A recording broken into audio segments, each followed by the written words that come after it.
What's up, everybody, and welcome back to TarHeelIllustrated.com. I'm Jacob Turner. He's Andrew Jones joining me for another edition of the UNC basketball show. And AJ, before we dive into the meat of this podcast, we got a good show, fun show coming up. Going to be talking about, Carolina winning some basketball games now, what that might mean, talking about the net a little bit as well, bigger lineup versus the smaller lineup, pressing, all these fun things we'll be talking about throughout this show. So I'm looking forward to it, as I always am. But AJ, real quickly, get some housekeeping items out of the way. I know you've been blasting this on our daily drops as well this week, but would be hard pressed if we didn't talk about this as well, guys. We are on the race to hit a few milestones on YouTube, Twitter, and Facebook. We're trying to hit 10K followers on Facebook. We actually just got up to over 9 recently, so we're climbing pretty quickly over there. We're trying to hit 40K followers on Twitter. Not too far away, but still a ways to go over there. And then on the YouTube channel, we're almost at 18,800. We're trying to get to 20K as soon as we can. All you got to do is go follow those links in the description below. Hit the subscribe button below for YouTube as well. And AJ, let the people know. And I'm sure if you're a listener, you already know what AJ is going to say. But if you're a new listener, thanks for listening. But AJ, let the people know what you could potentially win, all by what? Clicking a few buttons. Free THI, free membership. We're giving away a bunch of 1-year memberships to THI, and for YouTube, we're giving away a couple 2-year memberships. So you'll be randomly chosen. You go ahead and sign up, you follow and subscribe, doesn't cost anything, and you may end up getting free THI. I also want to throw out there very quickly that we're also looking for sponsors. Yeah. We kind of put that on the shelf for a while because we've been trying to push this numbers thing with the followers and stuff like that because we want to give away free THI. But we also want and need sponsors. If you are a Carolina Tar Heel fan and you want to advertise to other Carolina Tar Heel fans and you want to be a part of THI, send us an email at thimedia@yahoo.com and we will discuss things. We on a month basis, we do close to 4 million views on our various platforms. Yep. So there is plenty there for you to advertise to, and you could be a part of THI, help us continue to grow and just be a little bit more involved with the Tar Heels, which I think a lot of Carolina fans who have businesses would love to do. So send us an email. I will respond to the email and be in touch with you. Yeah, love that. And we do have YouTube comments open, which I'm sure a lot of people know. If there's some company that you can think of, maybe Carolina, a fan-owned company that, comes to mind when you think about a potential sponsor, or just anything really in terms of sponsorships, get involved in the comments below. Let us know, maybe put their website down there, what the business is called. And, maybe we'll reach out directly to those people as well. Because obviously, I think a lot of those sponsors are going to come from people more than likely, especially we like to support local, smaller businesses. Got a Carolina fan that owns one. That could be a real match made in heaven. You want to support our shows, football show, basketball show. You want to sponsor that? That's fine. Sponsor 3 things. Those my daily drops, or not just mine. You do daily drops, especially in the off season too. We do a ton of stuff, guys. Mm-hmm. So sponsor, be a part of it. You can maybe even come on. If you're not camera shy, come on. Yeah, man. If I'm not camera shy, nobody else should be camera shy. Yeah, you ain't the only one, man. I got a face for radio. You ain't the only one, man. I second that fully, AJ. I definitely do. But yeah, guys, we appreciate it, and just let us know. And again, you can get involved in the comments. And also, I don't. This is the last housekeeping item. I don't say this enough, but we do have a Venmo. It's in the description. If you want to just say thank you for everything we do, we'd much rather you sign up at TarHeelIllustrated.com for $8.33 a month because you get a lot of perks for doing so, extra content, access to message boards, etc. But if you don't want to do that because you don't want to be kind of in a thing where you're paying something monthly, which I understand things can be tight. I totally get that.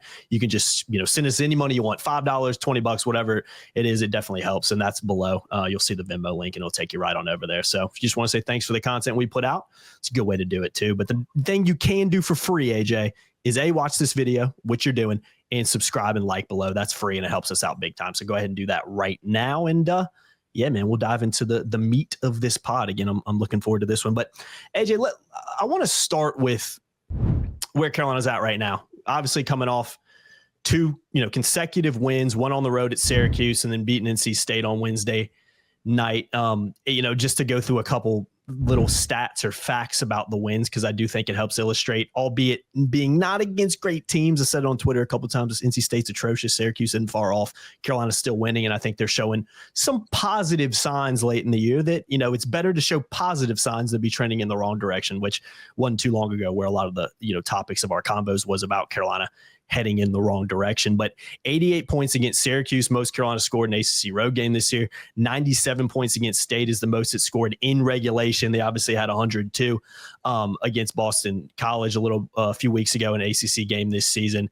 And I think the interesting thing about it is I always go back to RJ's quote after the Syracuse game about talking about how he felt like players kind of now understood what was at stake. And one of the biggest things from talking to you, because I wasn't at the State game and I wasn't at the Syracuse game, although I did do the 3 things with you after the Syracuse game, where I think we talked a little bit about this. But one of the interesting things that I've learned from talking to you is just the looseness of the team before the game. And I think sometimes looseness from a team can lead to, a bad result because the team's not dialed in as much. But I think a team that was so tight like North Carolina because of how their season was and the direction in which it was trending in, particularly after that blowout loss at Clemson, you made a point of talking about how before the Syracuse game, it was almost the loosest you'd seen this team this year. And you said, talking a little bit off camera here, which you'll tell a couple of stories about, State, it kind of carried into that before the State game as well. And I think that shows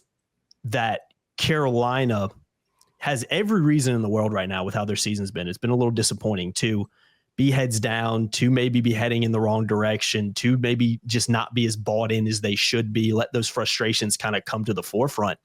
But I don't think we're seeing that. And again, despite not beating 2 of the greatest teams in basketball, Carolina has won 2 in a row, and they've done some nice things and are scoring more along the way. So talk to me a little bit about how you've seen this team, especially before the games, just the demeanor be a little bit different, and how that maybe is translated into, a couple of better performances against some teams that Carolina should beat.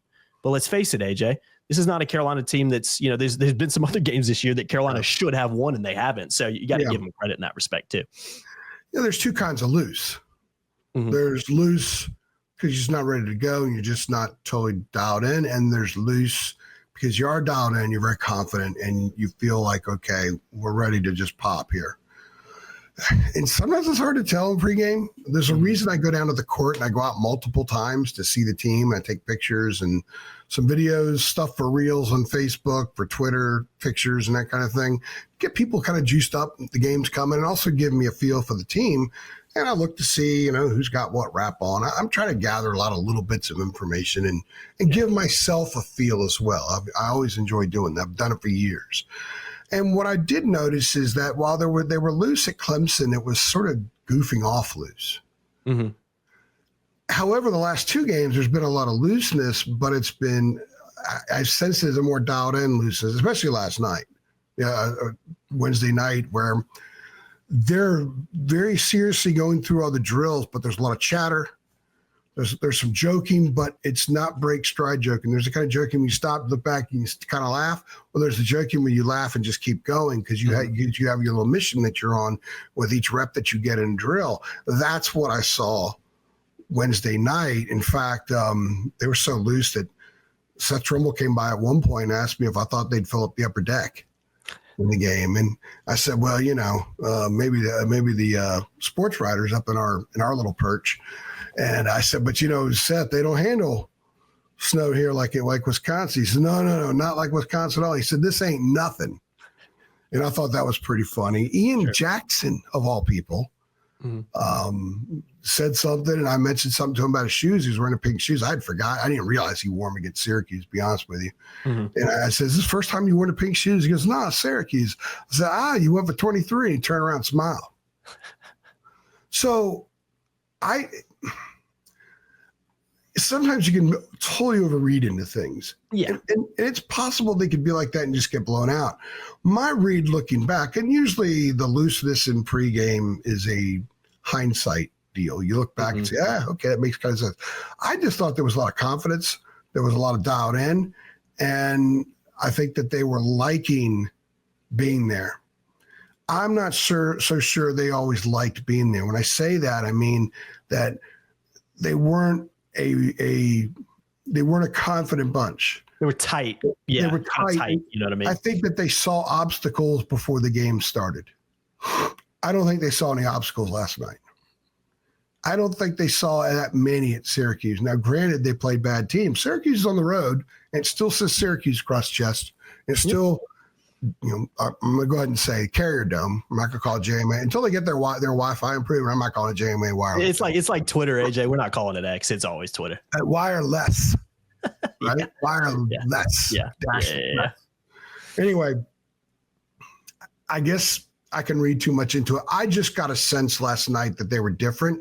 And then after the game, I got the same sense. You go back 9 days earlier at Clemson. I said this to Bryant last night, 3 things. I'll say it to you. I've talked to you about it more. I talked to Bryant. What did I tell you after Clemson about the vibe? I said they were done. Yeah, like it was kind of over, yeah. And they used that as an opportunity to be their fork in the road.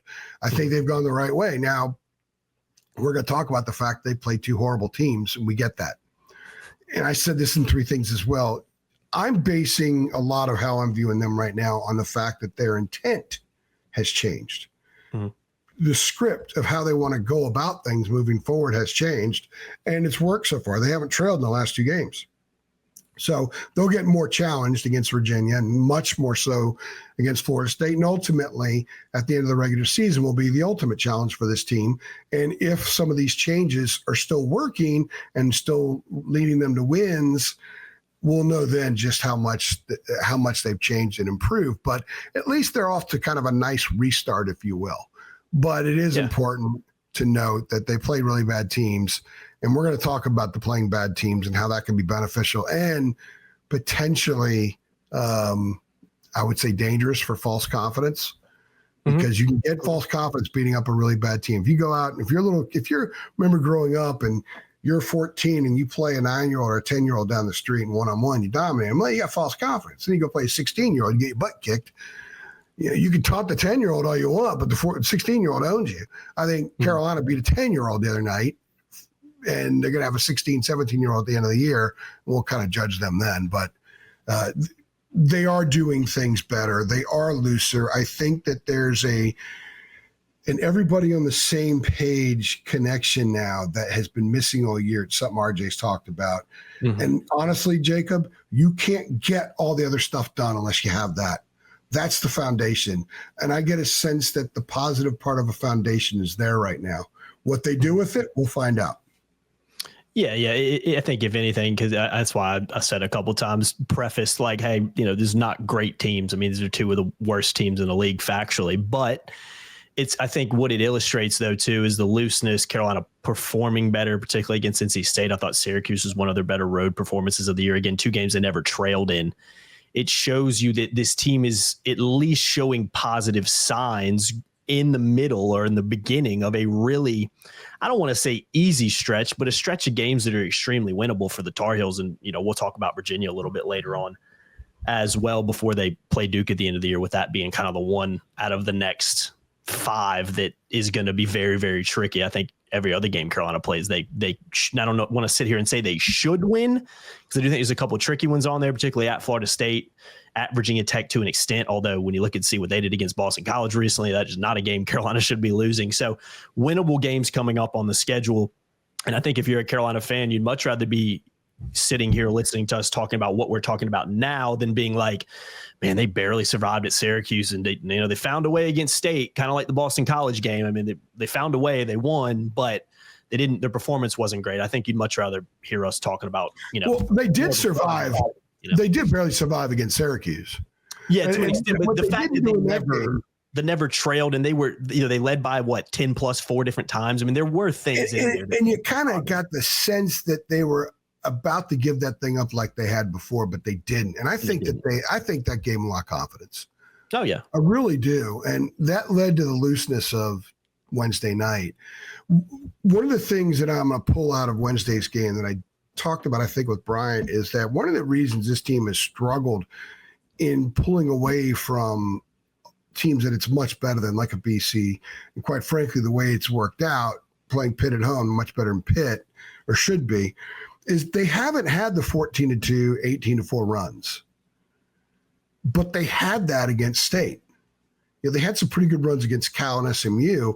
So a lot of the time when this team was not able to get in transition and increase possessions, give themselves better scoring opportunities, when they play with awareness and they're not just pounding the ball on the floor and they're moving, screening, all that kind of stuff, connecting with each other, and they're playing well offensively and they're following it up, backing it up with quality defensive play, that's how you get good runs going. And if this team can generate some spurts for itself, some 12-2, 14-2 type spurts, a couple of those, that changes a game. Mm-hmm. One of them helps you a lot. A second one could change a game. A third one's going to put you in the winner's column almost every time you play. So that's something to look for moving forward. I think there's a potential for that against Virginia, and we'll get into why here in a few minutes. I think there's a potential for that at Florida State. There's clearly one against Miami and against Virginia Tech. The next 4 games, they have chances against teams that they should be able to craft those 14-2 runs, a couple of those in those games, which should ultimately be the difference in winning or losing those contests. They didn't really have them the way they needed to against BC or against Pitt and some of those other games.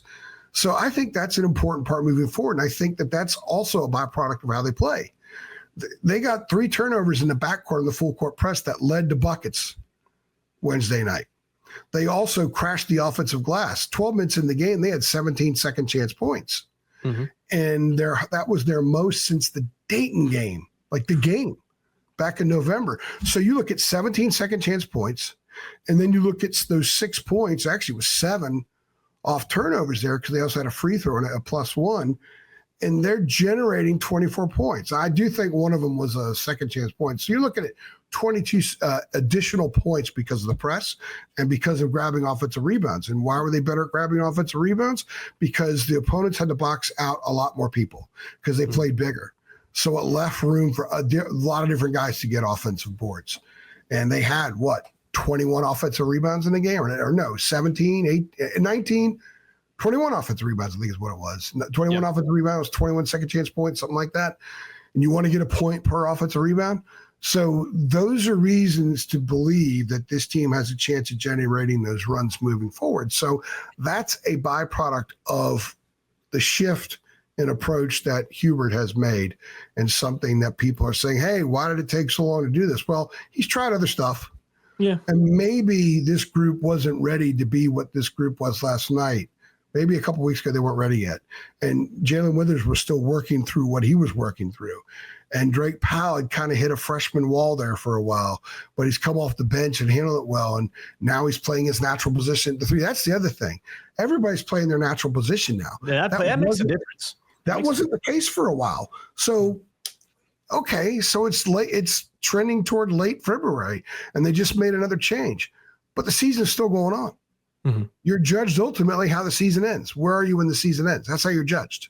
Mm-hmm. So the story has not been completely told on this team yet. Now, it may not end up being a great story, but right now we're in an interesting chapter of the story, and we don't really know where it's going to go. Yeah. We'll move. I want to move on to the bigger lineup in 1 second, but just to stay on this, I want to tell a quick little story that's about a different sport at North Carolina, but I think it illustrates what I'm talking about here. And I think the looseness and what you're talking about, and yesterday, even the state game, you had 10 different guys that scored 4 or more points, 4 different guys in double figures. You had Ian Jackson have 13, and not a massive offensive game from him. You associate these massive, these big wins offensively in North Carolina, usually associate with him having a big game. That necessarily wasn't the case against the Wolfpack, which I think, again, is another positive sign of this team maybe trending in the right direction, not having to rely on a true freshman like they have offensively at times to get them buckets. But I think what it all illustrates, and winning obviously helps with this, is body language. This has been and this is something I've wanted to talk about on podcasts, but honestly, I've just forgotten to kind of bring it up because there's been a bad body language team at times, AJ, and I'm big on body language when it comes to sports. I think it's very evident to see when a team has bad body language, and I'm not just talking about the players with this team. There's been games this season where coaching staff down to the last guy on the bench, the body language has been atrocious. And I go back to that Clemson game in particular, body language atrocious. And it's easy to have bad body language when you're getting blown out for the second time in 3 games, obviously, after they went to Durham 2 games before the Clemson game and got blown out too. That happens. But I think I've told you this story. I don't know if I've ever said it on a podcast. Maybe I have. Let's go back 2 years ago, different sport, football at North Carolina. Everybody remembers that Virginia game. Drake May's final year, the Virginia game, the one that the program under Mac kind of never really recovered from. I was on the field before the game and my dad and my brother were in the stands as well, and they were on the very bottom. They were kind of watching warm-ups. They were at the very bottom level of Kenan Stadium. And I remember I was down there for warm-ups, doing a video and photos and stuff like that. And I went over to him right before Carolina went into the locker room. And I told him verbatim, I said, if Carolina loses today, don't be surprised. And the reason I told him that is because the body language of the team, they were extremely flat. Because I had been on the field for pretty much every other game before that. And you could notice a different shift. It was flat. They didn't seem as locked in. They didn't seem as energetic and as excited to kind of be out there as they had been. There was a little bit of a sense of, with that team and where they were, a little bit of a comfort of like, man, we don't have to show up to beat this team. And we all know what happened. And arguably the program never recovered under Mac Brown after that loss. Sure. You fast forward to this team, and I wanted to throw that example out because I think that's why we talk about some of this looseness stuff. We talk about this body language factor because AJ, you've been doing this for a long time, man. I bet there's been many a times where you've been on a court or on a field before a game and said, this team don't look ready to play. Doesn't feel like this team's really locked in. I've seen them be locked in before. I'm not seeing it as much here. And I think that's why the looseness comes up as a topic, because we've seen this team not be like that this year many a times. And we've seen this team have bad body language many a times this year.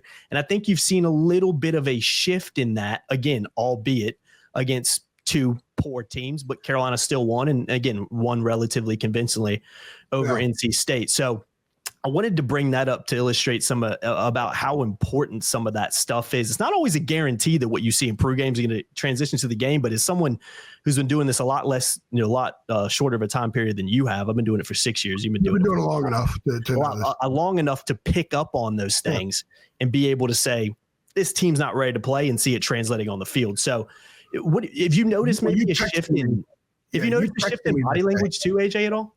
Yeah, first of all, you texted me before the game the UVA. Yeah. And we talked a lot about it, and that was a strange week, and that'll be one of those pods we do in about 6 years. The statute of limitations have run out, and we can tell more. And there's a lot to tell from that week, to be perfectly honest. And it goes way beyond the cheese. Cheese and locker. But never recovered, like I said. Nah, cheese and locker story was it. Now it's beginning the end. You've got to start somewhere. Mm-hmm. So I asked Van Allen Lubin last night. I said, now that we've seen a shift in all these little things that we're talking about, I said, was Clemson the bottoming out? And you guys are kind of plummeted and bounced up. Usually when a team bottoms out, you have two options. You splat, you just stay there, or you carry them off. You bounce back forward a little bit and you start to creep into whatever it is you can become. And he said, I hope so. But it was, I hope so. Then I think starting to come out, a little personality starting to come out with some now. He said, I hope so. But also he said, yes. So you've seen something different. That's the only way to explain going from where they were after Clemson. I told you and Bryant, I thought they were done. Talking to RJ was like, man, RJ's like, kind of gave me the vibe that, I mean, what else we got? I mean, what's left? We've tried everything. But Hubert went back to something, and he added that press. Jeremiah Holloway asked Hubert a great question Monday in the ACC conference call about pressing after made free throws. Mm-hmm. And Jeremiah's two spots for me in the press row. And last night, after a couple of those presses, they pressed after made baskets, not just free throws. I said, man, how apropos was that you asked that? Because they brought out more pressing. This team needs to do that. And I think what it does is it gives them more energy, like Seth said last night, gets their juices flowing. It plays more into their hands, and they can press whether they're big or small. But when they press big, when you got a bouncy dude like Withers out there and Lubin who could cover some ground and makes really good, he's very economical with all of his movement. Mm-hmm. And you can press out there with Ian. You can press out there with Drake 6'6" with those long arms. This is a team that we've said all year long they should be trapping and pressing more. Mm-hmm. Well, they are now, and they're also playing big. They've been more effective defensively, big, and even offensively. The guys that played the 4 and the 5 Wednesday night combined for 37 points on 14 for 20 shooting. Some of that was a little bit late, and I'm including Tyson in there. The 2 threes he hit, he was playing the 4. James Brown had a couple of buckets, but they still got early production from Jay Wash and those early threes from Withers. You notice that State had to go out and close out on his threes. So you've got a 6'9" guy who's very athletic. Teams have to close out on him. That's opening up more offensive rebounds. And that's why you saw that. So some people are going to say, why didn't Hubert do this sooner? I think he stuck with the small lineup too long. Yeah. Way too long. Okay, but now the change has been made. Is it too late? Perhaps, because they have to win. And they have to win by fairly large margins. And then the ultimate test is going to be there at the end of the regular season. Mm-hmm. They're going to have to win that game. They got to win these last, 5 games? Mm-hmm. In my opinion, I think they have to win the ACC tournament. Now, I know they're moving up. I know Lenardi says this and that, but man, this committee's going to sit there and they're going to look at that Q1 column. They're going to say this club had a lot of opportunities to prove they belong in the tournament. They didn't do it. Mm-hmm. So they haven't done it yet. In my opinion, they're not a tournament team. No, I agree. Mm-hmm. And I'm not saying they've turned the corner, but what they've done is they've laid a new foundation. Mm-hmm. A new foundation of playing bigger, playing looser, having guys embracing their roles. Now, everybody's on the same page, literally on the same page, I think, for the first time this year. And the pressing thing is a wrinkle that can help them. If that could get them a couple of extra baskets a game, think of those close games they've lost. Mm-hmm. What if they had a couple more buckets against Michigan State? What if they had a couple more buckets against Florida? What if they had a couple more buckets against Louisville under a very different situation with 4 minutes left there as opposed to what they were in? Kansas, you can go on and on and on. Up at Pittsburgh, and mm-hmm. instead of Pittsburgh closing out 14-2, maybe they're not in closeout mode, and it's nip and tuck down the stretch, and maybe something goes Carolina's way and they steal a game up there. We don't know. But now they have a chance to get some extra buckets. It gives them a lot of juice. It gets them a lot of vinegar as well. I think they played with some vinegar Wednesday night that they need. Yeah. And Withers brings that to the court. Yeah. And so does Trimble. Trimble almost got in Dontrez's face after a bucket. Mm-hmm. Trimble's got a little screw you in him. Jay Witt's got a little screw you in him. So if they're playing both and they have different roles and they're doing some screw you stuff out there and they're converting and being productive, it changes this team. Mm-hmm. It's probably enough to get them through these next 4. Mm-hmm. But does it get them through the 5th? That, to me, is going to be the telltale. But you know what? You got an opportunity to stack some wins right now and get better and really fortify being bigger, playing with more vinegar, and also pressing more. Yeah. If that's the new recipe and everything else sort of falls into place, it'll be very interesting to see how far it can take them. I don't know. Yeah. I'm just leaving it open-ended. I'm not saying they're a different, better team, but the ingredients are a little bit different now. So maybe the meal in the end will taste better than it has.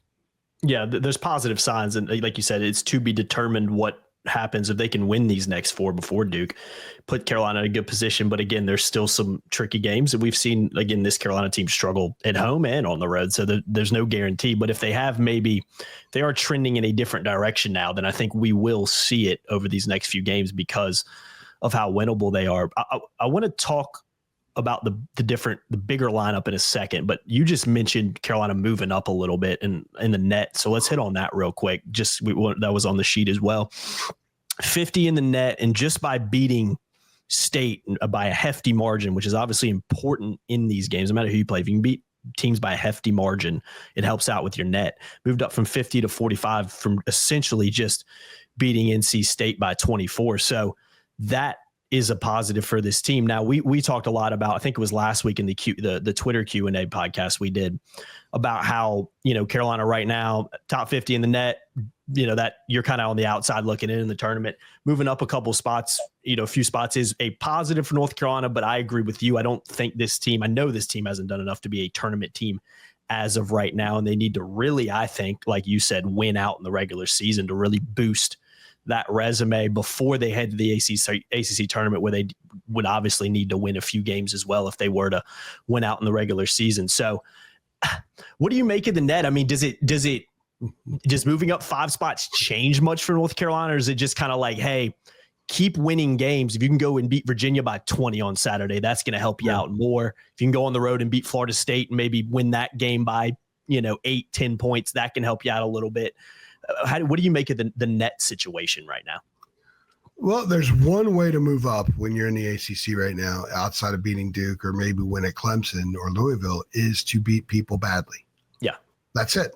And I think it's very encouraging for them that they went from 50 to 45. I think it changes the outlook if they can stack not just wins, but high margin wins, high volume wins. They can move up some more, and that's important because right now they wouldn't make the tournament. I know there are people out there say, "Well, gee, they're one of the best 68 teams in the country."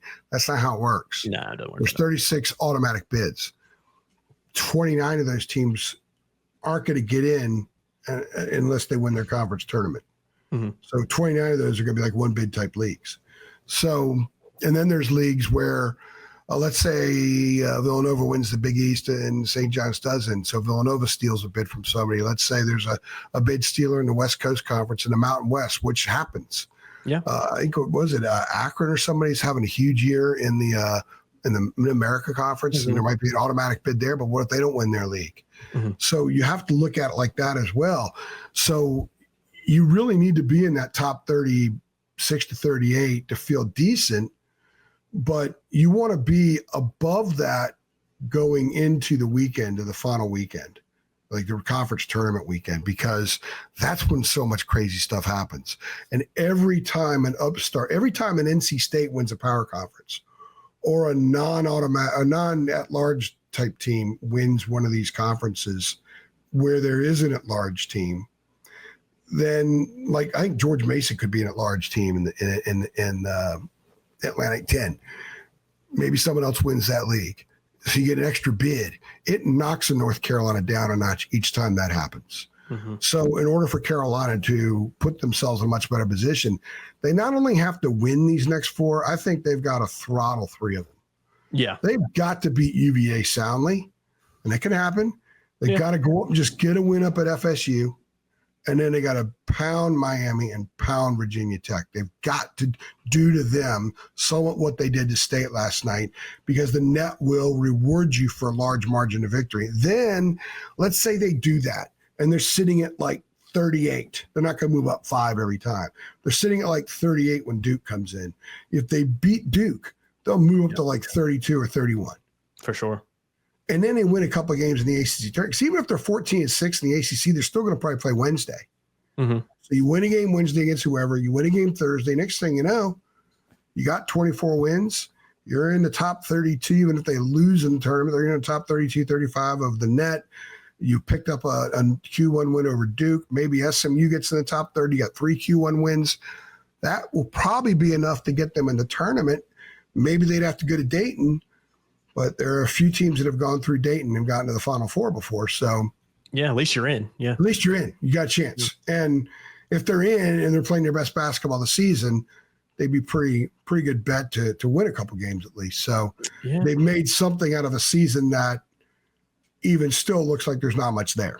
Yeah, they got to do this against UVA, and they got to do it at FSU before I believe that things really have changed. I think the intent's changed. I don't know how much the team has changed. Yeah, and again, that just remains to be seen, because the scenario you just laid out is in a perfect world, and there's a lot of ifs, ands, and buts there that would have to happen first before Carolina could do that. But like you said, man, I mean, it's the age-old saying, winning kind of solves everything. So if Carolina can just go on a little bit of a run right now, all that stuff that happened in the past isn't going to matter as much this season. It's about what they could potentially do. And who knows, man, you went out in the regular season beating Duke. I guarantee you some fans are going to start believing a little bit again, especially after what they witnessed a few years ago. Well, Jacob, I think part of this is if that's the recipe to get in, win these next 4, then beat Duke, you've got to be able to believe you could compete with Duke. Yeah.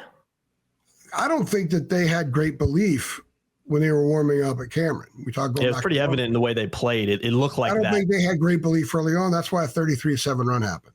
Clemson, the same vibe too. It doesn't happen to a team that's as talented as Carolina if they believe. Yeah. So part of these next 4 are, okay, does more pressing in a bigger lineup and everybody playing their natural position work? Mm-hmm. We'll learn that. 2, can they win big enough, often enough, that when Duke comes to 10, they're like, you know what? I don't care what happened last time. We're a much different and better team now. We're going at them. Mhm. If that kind of mindset can be born out of the next couple of weeks, that will put them in a position where at least they'll be convinced they can compete with Duke and maybe beat Duke. If they don't have that, then they're going to lose that game before it even starts. Yeah. So there's a lot to be gained from these next 4 games, an awful lot to be gained.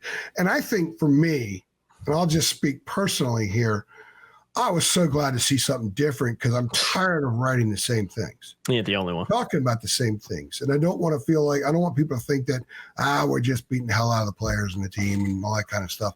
No, you gotta call it like it is. I enjoyed writing about a press last night. I enjoyed writing more about Jalen Withers. I enjoyed talking to Ian Jackson last night, who I think has changed dramatically in the last month. Mm-hmm. Nobody wants to go through a slump. I guess right now you don't want to say, hey, that's the best thing that ever happened to him because they lost games and everything. But for him personally, he gained something from that stretch. I think his relationship with Hubert got tighter. Hubert taking the lead and spending time with him on video was very, very important. And Ian just seems more relaxed now to me. Yeah. I thought he seemed tight for a while, like he was playing for draft stock and everything else. That dude was as excited as anybody Wednesday night when other guys did good things. Mm-hmm. And that, I cannot tell you how important, well, you know, because you played sports, but that is so important. So suddenly you've got Withers and Ian with new roles, better roles. I mean, Ian's role kind of went away for a while because he was playing out of position. He wasn't getting the same kind of shots, all that kind of thing. Now he is. Suddenly you add that. And then you add the vinegar they play with. Ian plays with vinegar too. Mm-hmm. I think that's just a very, very interesting thing. So I enjoyed writing and talking about something different. Mm-hmm. And I am doing it because they've given me the reason to. Yeah. So that validates a shift. Mm-hmm. That articulates that there's a shift. How long does the shift occur? We'll find out. Yeah, it's a firm TBD right now for sure. Because again, we just don't know until these games are played. But yeah, and again, what you talked about with Jackson, AJ, that's body language. I mean, it's what we talked about earlier. You know, you come out on the other side. You learn through adversity, especially being a freshman at a place like North Carolina on a team that's struggling. You come out the other end and you say, hey, I went through a bad stretch, but I got through it. And my body language shifts too, like you said, being excited for guys. And you're just playing looser, man. I'm proud of this kid because I couldn't figure him out early in the year. The Bronx, talks like he's from the Bronx. Uber sounds confident. Like RJ. Well, yeah, but different. Different, but they have similar cadence. Every time I hear him talk, I'm like, Ian was young. He was young. He had a lot to learn. I mean, you got to get knocked down sometimes. Everybody got to get knocked down, right? Ian hadn't been knocked down yet. And Ian, you know, what did you see in the defense that gave you all those lanes? You saw those. I'm just me balling, man. I'm just being Ian. Mm-hmm. That was his response. He's talking a little bit more thoughtfully and thoroughly now. And he's also talking as a guy I think that was humbled a little bit. And that's okay. We all get humbled. We all get humbled. And I think he's different. Mm-hmm. And I think he's different in a good way. And that's really big for this team. He's not hunting stuff. I love the shots he got to Wednesday night. He didn't get a ton of shots, didn't need to get a ton of shots Wednesday night. He's going to need to get more shots against Virginia because they're going to need to score against Virginia. He's going to need to get more shots against Florida State because they're better than Syracuse or NC State. And it's going to be a tough place to go. It's going to be a good crowd. It's going to be, I think, Leonard's next to last home game. Mm-hmm. And he loves beating North Carolina because he calls it North Carolina. Mm-hmm. And so they're going to need Ian they're going to need Ian moving forward. And a clear-headed Ian, connected Ian, relaxed Ian, fluid Ian, flowing Ian, and then with all the other stuff, they're a better team. They lost 5 out of 7 when he was in a bad stretch because he wasn't scoring. One of the ones they won, he had 19 against BC. And they won that game in overtime. They needed every bucket he got. So I think that's a positive. I'm happy for him because I love to see growth. One of the first things I told you when you came on board, I love to watch these kids grow and mature. Because even in the NIL era, they can still do it. And Ian Jackson is living proof right now. Yeah. So kudos to him. Yeah, absolutely. No, he definitely deserves to be talked about in that respect because, again, tough stretch, but you come out on the other end a better player and, maybe a better person, having learned a lot, and that's what it's about. So credit to him for doing that. Last couple of things I want to talk about. We've hit at it a little bit here, but maybe two of the bigger reasons why Carolina's been able to win these two games in a row, and maybe in which the manner they were able to as well. And I think it's been going bigger, and I think it's been a little bit of that full court press being implemented as well. But if you look at the lineups, Syracuse, NC State started against Syracuse, RJ, Cadeau, Trimble, Withers, and Lubin. Last night against State, pretty much the same lineup except Trimble and Powell flip. So you got RJ, Cadeau, Powell, Withers, and Lubin. That's guys playing in their true positions too, which you hinted at earlier, which is, again, at the high. We're talking about the highest level of college basketball, ACC, NCAA Division I, North Carolina. Playing in your own position, you're talking about little very marginal things and very small percentages that can help you win games and perform better and be more confident as an individual. Playing in your set position definitely makes and plays a factor in that because of, again, it's such a high level of basketball. So if you're more comfortable in the position you're being asked to play, you're probably going to perform better. I think people can understand that. But I thought, just on the lineup, I thought Trimble summed it up, and I think this was either in your column or the takeaways, but he said after the State game, I think when we go big and we're really physical and aggressive on the defensive end, I think we're a really good team. And again, really good team's a strong word. I mean, look at this North Carolina team, but they are a better team, I think, when they do go big, or at least they've shown to be in recent weeks. And I think that has been down to Withers as well, because we talked about it a little bit this year too, and it's always felt like Carolina is, in some ways, and this is a little bit of an oversimplification, but it always kind of felt like, if Carolina just had a guy, at that stretch four, that could go out there and make the defense, be honest with the stretch four. A guy that can go out there and hit some shots, has shown that he can do that and maybe get to the rim, get some rebounds, and just be a threat. It opens this team up so much more. And I think we've seen a little bit of that with Withers. I mean, 27 points in his last two games combined. You have to go back pretty much 9 games before that for him to have a combined 27 points. So you've seen an uptick in production from him. And I don't think it's a coincidence that when a 4 like him gets thrown into the lineup and also performs, I don't think it's any coincidence that this team looks better. Again, the competition hasn't been great, but you can only beat who's in front of you. So I do think the bigger lineup has changed some things for North Carolina. And I also think, sometimes when you think big lineup, you think, okay, well, you're not going to be able to press. No, this is a lineup when you have a guy like Withers at the 4 and even Lubin at the 5 that can still go out there and press. And, Trimble said it too. We felt that they wanted no part of our pressure. We found success early in our full court press, and we saw that they wanted no part of it. So we kept going off of it. And again, we've seen also Carolina press in the first half of games before and have some success with it and kind of stop doing it. Now it seems like we're seeing Carolina do it more, which is, again, another adjustment that maybe Hubert's made because he's realizing that, hey, this is kind of working right now. So I think big lineup, full court press have definitely kind of helped Carolina out in this stretch. But for me, it's really just having a 4 that defenses have to be honest about. I think changes this team's dynamic. And maybe it's not the Cade Tyson people thought it would be, but Withers playing well definitely helps this team out moving forward. So what do you make of that bigger lineup, and maybe also too how that full court press is maybe just help Carolina speed teams up and get, teams a little bit uncomfortable? Because I think we've definitely seen evidence of that. One thing playing big does allows guys to play their natural positions. So you're seeing Drake at the 3 play a little bit of 4, but mostly the 3, and Ian's playing the 3 and the 2. So let's say when Drake's playing the 4, he's at about 62% efficiency. But if he's at the 3, maybe 76% efficiency. That's a big difference. If Ian is at the 4 and he struggled big time, so we'll say he's maybe 50% efficiency. If he's in the 75, 80% range efficiency at the 2 or the 3, you see the dramatic differences that makes in their minutes on the floor and what they can get from that. So that changes them. That makes them a better team because guys are playing more naturally. It also helps RJ. RJ's gotten some better shots. I know he missed quite a few the other night and maybe forced a couple of shots, but you're okay with that. You need RJ to shoot like that.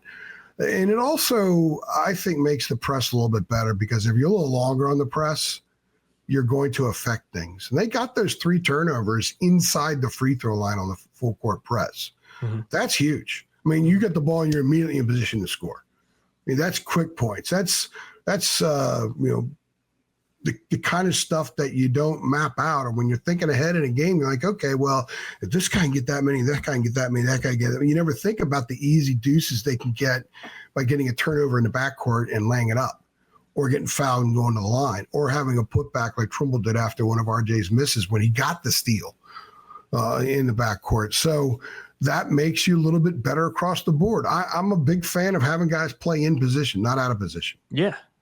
In football, you can get away with it because there are other guys on the field that can mask it some. Basketball, you can't get away with it. If you're out of position, you're out of position. You're going to be out. You're not going to. It creates a matchup problem for you. Yeah. And by going big, they don't have that matchup. Seth said what he said. I used the quote in my column because it's 100% spot on. And I'm going to take his word for it a lot more and a lot sooner than I would ever take my own eyes and my own mind for it. He validated what a lot of us thought we were seeing. In fact, my dog likes them going big too. If you can I think he does. Oh, yeah, Max's birthday, 7 today. So he gets McDonald's for dinner tonight. Nice. No bun, of course, just the meat. You gotta love that. I think so. My wife likes to do that. She likes to do that stuff, but there's kids out playing in the snow that have excited Max. He's absolutely loving that, I bet. Yeah. Max rarely, I know he doesn't usually no, he doesn't. Podcast. He's usually pretty good about it. A lot of time we have paused and who knows, maybe by the time this comes out, we will have paused to cut out some of this, but maybe not. Maybe we'll just roll with it and see how long it takes Max to be quiet. Well, now Izzy's involved. Oh yeah. Izzy's the girl. She's quiet compared to Max. You just did one of those. The nose up in the air barks. I love that. Yeah, you gotta love it. Yeah, that's fantastic. I don't really like it when I'm doing a podcast, but hey, this is semi-live, right? Yeah, live and as live as we've ever been, I guess, because we're not cutting. Also, my fault because I have the screens on the side of the house, the shades up. I should have known better.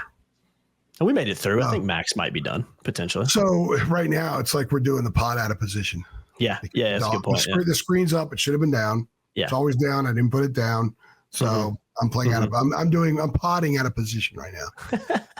This is what happens. I'm not at my 78% efficiency. I'm at 62% efficiency. It makes a difference, man. It makes a difference. 100%, especially like I said. They got UVA and FSU up. I know we want to dive into that a little bit. Yeah. Let's talk about that real quick, just to look ahead quickly. Obviously, Virginia on Saturday at home, 4 p.m. tip off in the Smith Center, and then very, very quick turnaround playing at Florida State on Monday night. That's the game that I've got circled out of the next, besides the Duke game, obviously. But that's the game I've got circled over these next 5 that is like, that's the one that you could see based on what we've seen from this Carolina team for majority of this season. That's the game you kind of look at and say that could be a loss. And I think if Carolina can beat Virginia soundly, which I think they will. I don't think they'll necessarily beat them by 24 like they beat State, but I think Carolina should and probably will beat Virginia comfortably when you look at where they're at right now. Again, if you can do that and carry some of that momentum, if Carolina was to do that going into Florida State, you would have essentially won 4 of the last 5, feeling good and having an opportunity to go down to Syracuse and go down to Florida State and get not a great road win, but albeit a good road win for North Carolina, especially this team. And let's not make any mistakes about it. Tallahassee's a place Carolina has struggled in the past as well. So I think they're winnable games, but I do think that Florida State game's the toughest on the schedule left besides the home game against Duke. So I think if Carolina can perform well, carry on some of these things we're talking about into Virginia, and then carry that down to Florida State, a little bit over 48 hours after, and win down there, I think Carolina puts itself in a really good position going into the final 3 games, hosting Miami, worst team in the league by a country mile, and then at Virginia Tech, which is tricky, but a game that Carolina should be winning before you welcome Duke in as well. So opportunities, AJ, I think that's the key thing here with a team that seems to be trending in the right direction a little bit towards the end of the year. You simply just have to keep stacking up these wins and also stacking up good performances as well. I think that's the next step for this team too. You can't just win these games we got to continue to see some of these things we're talking about continuing to develop and continue to be positive. So what do you make of these next two games coming up? Do you agree that Florida State game is a little bit of a potential slip up for a couple of different reasons? Oh, yeah. First of all, I don't think they're trending yet. I think the nose is pointing in the direction that could show. We're showing positive signs. It's like when the Flintstones. I'm really dating myself here, but I am related to Wilma. So when the Flintstones are generating the speed for the car, or that kind of thing, and then it takes off, they're kind of doing that. Yeah, and they haven't taken off yet. UVA is a bugaboo program for Carolina, but there are a lot of things this UVA team struggles in areas that Carolina should benefit from. It's not nearly as good defensively as it's been. They do not rebound their own misses. They're 24%, one of the worst offensive rebound teams in the country. That means transition opportunities for Carolina, rip and run. All right, and because UVA doesn't play a high possession game, if Carolina could get fast break baskets against the Wahoos, that's going to give them a decided edge. They might not need the 16-4 run in this game. A 10-2 run, a couple of those might be satisfactory because the UVA still plays a fairly deliberate pace. But they're really good perimeter shooting team. That's one of the areas that could hurt Carolina.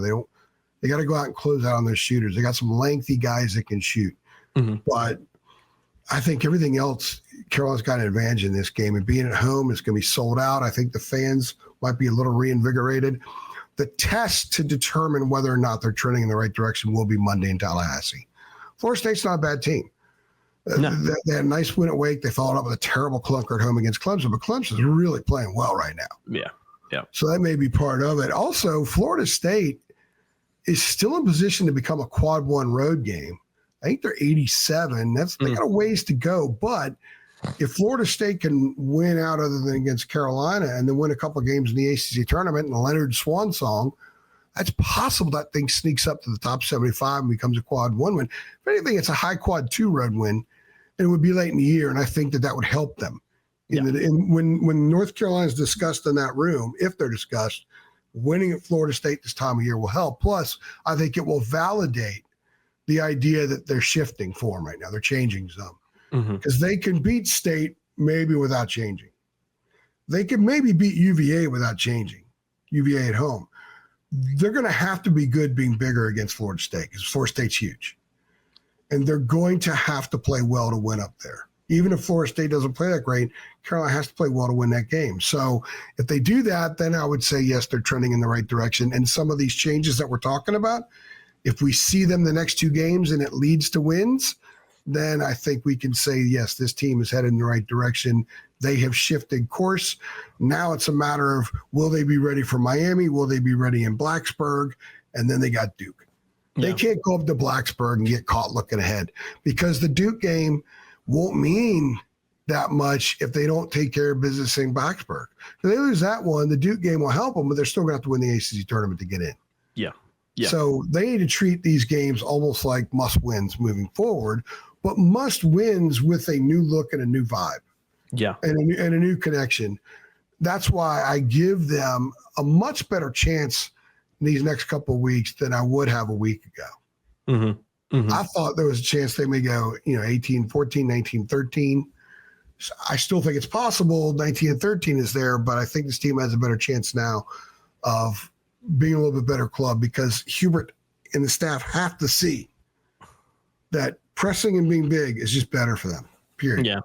No other way around it. If he rolls out a four-guard lineup against UVA, people are going to be ticked off, and I think they'll be justly concerned. I don't think that's going to happen. I think what we saw Wednesday night is what we're going to see moving forward because everybody's bought in. They're all saying, "Okay, this is good. We're good with this. Let's go. Let's go get it done now." I think that's the first time they've collectively been like that all year. And that's a positive. I mean, again, it is where Carolina is at this point. In an ideal world, they wouldn't be sitting at 16 and 11 and sixth place in the ACC. But that's the reality they find themselves in. But again, winning two games in a row, chances to win even more before you welcome Duke in on senior night, and who knows what could happen in that rivalry. So I agree, AJ. No need for Carolina fans to get carried away, but at least they're showing some signs of life and a little bit more positivity for us to come on here and actually talk about. Because I agree with you. Started to feel a little bit like the football program. I'm not trying to diss the football program, but I always joked it felt like, man, we just come on these 3 things after these football games, talk about the same thing every game. The basketball team was starting to feel a little bit like that. So it is nice to be able to talk about something positive and different, right? Different drum beat. So someone said, it was on our board or maybe on the YouTube comments. No, I've been all over the YouTube comments. It's been fun. Yeah. Someone said, so you're saying there's a chance? That line? I'm gonna say sure, why not? Yeah, why not, man? Why not? More so than I would have said 5 days ago. Yeah, there's a chance. Oh, yeah, you're not the only one, man. I was kind of in agreement with you after that Clemson game. I was like, yeah, this thing is I think this thing might be over, but you got to give credit to the staff a little bit and to the players as well for, again, albeit against 2 pretty bad teams, you still got to go and win those games. And I think the state game in particular, winning it like they did, give it at least a good taste in Carolina fans' mouth going into the rest of the season. They always enjoy whipping up on state. So, yeah, we'll see what happens, man. We'll be here to cover every second of it. I'll be there on Saturday as well. Looking forward to being back in the Smith Center. Should be a fun game. And who knows, man, get to see a Tony Bennett-less UVA. That's going to be weird. It is, isn't it? Yeah, man. Yeah, I hope they don't stay with Ron Sanchez. They're gonna have to. They could go out and reinvent themselves too. I think they could. I think they should. I think they should go back up the truck to Chris Beard. No, that's not a bad shout, man. That's not a bad shout. I mean, UVA wants to spend. So they got cash. They want to spend it. I would go get Chris Beard. He'll win. Go get a good coach for sure. He'll win immediately there. Yeah, no, I agree. It'd be interesting to see what they can do. Yeah, but it will be weird to see. A different. I think there'll be a lot of coaching. There's going to be a lot of new head coaches in this league next year. Yeah, man. Miami, ain't lying about that. UVA. I think BC's going to have a new head coach. Florida State. Florida State will have a new head coach. We're probably missing some teams right now. I've heard someone advance that if Fran McCaffrey retires at Iowa, Miami. If Fran McCaffrey retires at Iowa, that Steve Forbes would be the choice. Wow. Steve Forbes. Okay. Midwest guy. Yeah, he might fit more up there. Yeah, I could see that. Might be something. I don't know if Keats is going to get fired or not. Yeah, I've said to you, and I've said it before, I'm a little surprised him and Doran still have a job. I think I can understand Doran a little bit more, but Keats. I'll tell you this much. I have not covered Kevin Keats because he got there after I stopped covering state. When I used to cover the whole league. And everybody that covers him says he's great. Yeah, if State can win and be consistently competitive with him at the helm, he's a great fit. Yeah. So that's why I think that might give him a little bit more time because he did earn himself a little extra time last year. Yeah. And coaching had something to do with that. It never does. It's not just because of players, but if what we saw last night continues to happen, I wouldn't be shocked if there's a change. There also might be a change at Virginia Tech too. Yeah, wouldn't be surprised. After what they did this week, which was disgusting. Yeah, one of the worst I've heard all season. Really. They had 11 points at the half against BC. I don't even know how that's possible. I don't even know how that's possible either. Honestly, in Division I's ACC basketball, I don't know how that's possible. You have a better chance swan diving into an active volcano coming out alive, you would think, than just scoring 11 points at Boston College in a half. Then they scored 1 point in 9 minutes in the second half. They had like 24 points with 4 minutes left in the game against BC. That's fireable offense right there. Yeah, really. Totally fireable. So they might have a new coach too. Yeah, the league's going to be shaken up a little bit. Yeah, there's no doubt about Shrewsbury mouthing off about Notre Dame fans. Yeah. And then you follow that up with the clunker they put on last night. I mean, that might. I think a lot of schools are going to have shorter leashes now. I think Louisville set the tone. Syracuse could have a new coach.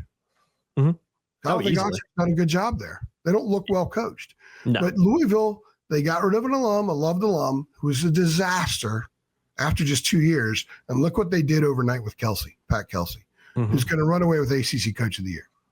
It's amazing what the right hire can do. Yeah. As much money as this stuff costs and is worth now, I think leashes are going to be short. It'll be interesting. Hey, look, we got to throw if we were having a conversation elsewhere, we got to throw North Carolina in there. I don't think Hubert's out of the woods yet either. No, in that sense, just because the standard's different. And what if they do lose to UVA? What if they do go down to lose to Florida State? And he's got like no new cards to play.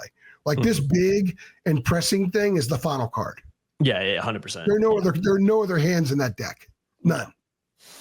No, there isn't. Cardinals. You're not out of the woods yet. I agree, because there's still There games could be a left to ton of played. new coaches next year. I know, man. It'd be like half the league almost. We just listed off. Wouldn't surprise you. It's a bad league, so it's a bad league. People get fired.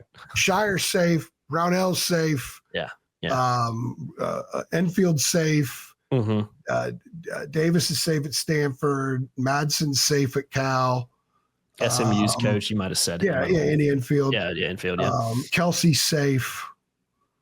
I think Capel's safe, although I think he's probably safe. If they lay eggs the rest of the way, I don't think they're going to. I think they're in the process of rebounding right now, and I think they're wise to keep him. I do too. Yeah, he's good in the portal. He's got a pretty good staff. A lot of former head coaches there. I think he's a pretty decent coach. He should be safe at Pitt. Mm-hmm. We're going off on a tangent here, but I don't mind doing that. I wish we talked more about the league, because I miss talking about the league as a whole. Yeah, it's just been such a down league this year, Yeah, but the league needs new leadership at the top and needs to get they need to make more good hires in both sports. Oh, I agree. I completely agree on that. Although I think football could have a bounce. I think the top of the league in football might be a little bit better next year. Might help. It could be. Probably should be too. I think Carolina's an X factor. Yeah, I think Carolina needs Carolina to be good under Belichick. We're totally going off the reservation now, pardon me. But Carolina's going to get a lot of attention, and you want to be good attention for the league. Yeah. So as much as people in the league hate Carolina, you might want them to be good under Belichick in football. As much as they might hate Belichick too, because it's good for the league, because they're going to make the league more valuable if they win. 100%. 100%, man. They will immediately have the same kind of value, at least while Belichick is there, that Clemson and FSU. They're going to get tons of eyeballs. They're going to get a ton of non-Carolina eyeballs. Yeah, just from the coach. 100%. Yeah, it's a whole and if they win, people will be fascinated. Yeah, a whole new realm we're getting ready to step in on the football side, which I obviously will be talking about a lot more as we get closer to spring ball and the end of the season and all that jazz. So, yeah. I apologize I didn't just go off the I was hang gliding off the reservation. Hey man, it's all right. I went miles and miles and miles away. It's all right, man. We only went off the reservation for a few minutes. Sometimes we go off the rails for 20 minutes. So but we do it late. We always do it at the end. Yeah, we try to get through the what we want to talk about before we kind of maybe start talking about some random stuff. So and then sometimes I give stuff away.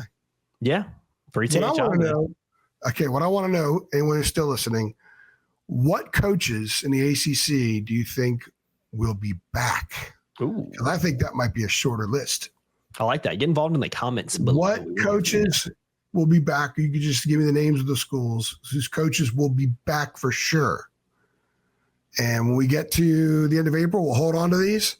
And whoever's right, nails it, you get a free 1-year subscription to THI. And if it's multiple people who nail it, we'll just randomly draw a name. I love it. Get involved, guys. Drop it here in the comments, because it'll always stay there. You can DM us. Mm-hmm. You can put it in Twitter or in the thread on our boards. We'll have access to these. We'll go back and check it in 5 weeks or so. Yeah. I think 5 weeks, 6 weeks from now, all that stuff will be determined. Yeah, for sure. Now it'll be interesting to see if anybody gets it right. I think it'll be a little tricky to predict, but you never know, man. A couple people might get it right. I think there's going to be a lot of change. And I think there should be a lot of change. Yeah, I agree. If I was covering the league, if I was Brett Friedlander, I'd be writing my maybe Earl Grant's not the guy column today. Tomorrow would be maybe Red Autry's not the guy column. Then it would be maybe Michael Shrewsbury's not the guy.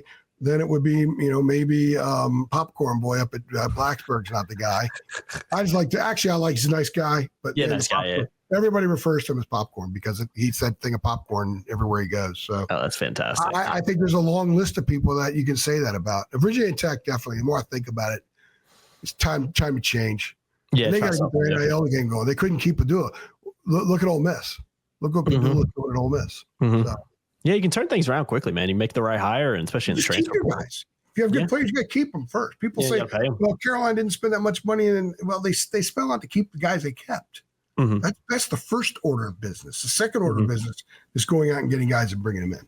Yeah, man, it's just a different world we live in now in college athletics for sure, man. But yeah, you can turn things around quickly with the roster building and portal and all that jazz. So, yeah, man, we'll get involved in the comments below. Easiest place to do it. And yeah, we'll come back and check these in a couple months and see who was right and see who was wrong. So, I think it's a good place to wrap this up. I've been Jacob Turner.